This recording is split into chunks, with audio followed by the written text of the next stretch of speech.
When Helen turned 70, she thought she had nothing left to hide. She'd raised her children, buried her husband, and shared her life's stories over countless family dinners. But lately, she'd begun to realize something unsettling. Not every truth needed to be told. Some things, she thought, were better kept quietly within the walls of her own heart, because the more she shared, the more she felt misunderstood. And now, sitting alone on her porch with the sun setting low, she whispered to herself, I truly regret saying such things at this age. It all began with something simple: money. Her son had once asked, Mom, how much do you have saved up? He said it with concern, but Helen could feel the edge of curiosity in his tone. She told him the truth, thinking it would bring them closer. Instead, it brought tension. Suddenly, he began offering advice about how she should spend or save, and her daughter hinted she could help with bills that didn't need helping. That's when Helen realized, never discuss your finances with family. Whether you have a lot or a little, people will judge, worry, or assume. Some things, she decided, should remain your own. The second thing she learned to keep secret was her health. It wasn't that she wanted to lie. It was that sharing every ache, every medication, only invited fear and pity. When she mentioned her dizziness once, her daughter called twice a day for a week, panicked and scolding her for living alone. Mom, what if you fall? You need to move in with us. Helen knew her daughter meant well, but she missed being treated like herself, not a fragile patient. So she stopped mentioning every doctor visit or pain. She smiled instead and said, I'm doing fine. Peace returned, and so did her sense of independence. Then came the third lesson: don't share your regrets. At a family gathering, Helen once admitted, I wish I'd been a better mother when you were teenagers. I worked too much. Her son looked hurt. You were great, Mom. Why say that? Her words had opened an old wound that didn't need reopening. She realized then that guilt spoken aloud doesn't heal. It lingers in the air and changes how people see you. So she kept her reflections private after that.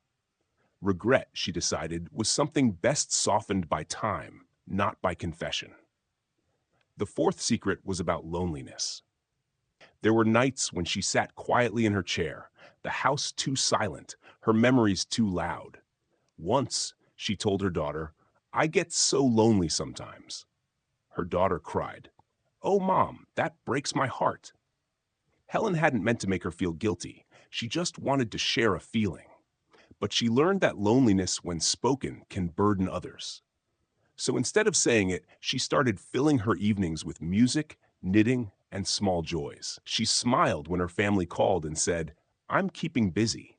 Not because she was pretending, but because she wanted her children to live freely, not weighed down by her solitude. The fifth thing she kept to herself was her opinions, especially about her children's choices. She once told her son she didn't like how his wife treated him during arguments. It came from love, but it backfired. He grew defensive, distant, and told her to stay out of it. She realized she had crossed into territory that wasn't hers anymore. So she bit her tongue after that. If they wanted advice, they'd ask. If not, she'd smile and change the subject. The peace that followed was worth every unsaid word. And the sixth secret, perhaps the hardest, was her plans for the future. She told her family once that she wanted to sell the house and move somewhere smaller. The reaction was chaos. What? You can't leave our childhood home.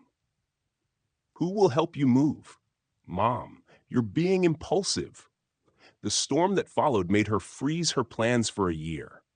Now she quietly made her arrangements without announcing every step. She'd learned that sometimes you have to protect your decisions until they're ready to bloom. As months passed, Helen began to feel lighter. The less she explained herself, the more peace she found. Her family still visited, still loved her, but now their conversations were gentle, not crowded with worry or judgment. She smiled more, laughed more, and discovered a beautiful truth. Silence can be a kind of love. One evening, her granddaughter sat beside her and said, Grandma, you're so calm lately. What changed? Helen smiled and said softly, "I just learned to keep a few things to myself." The young girl tilted her head, confused, but Helen didn't explain further. She didn't need to.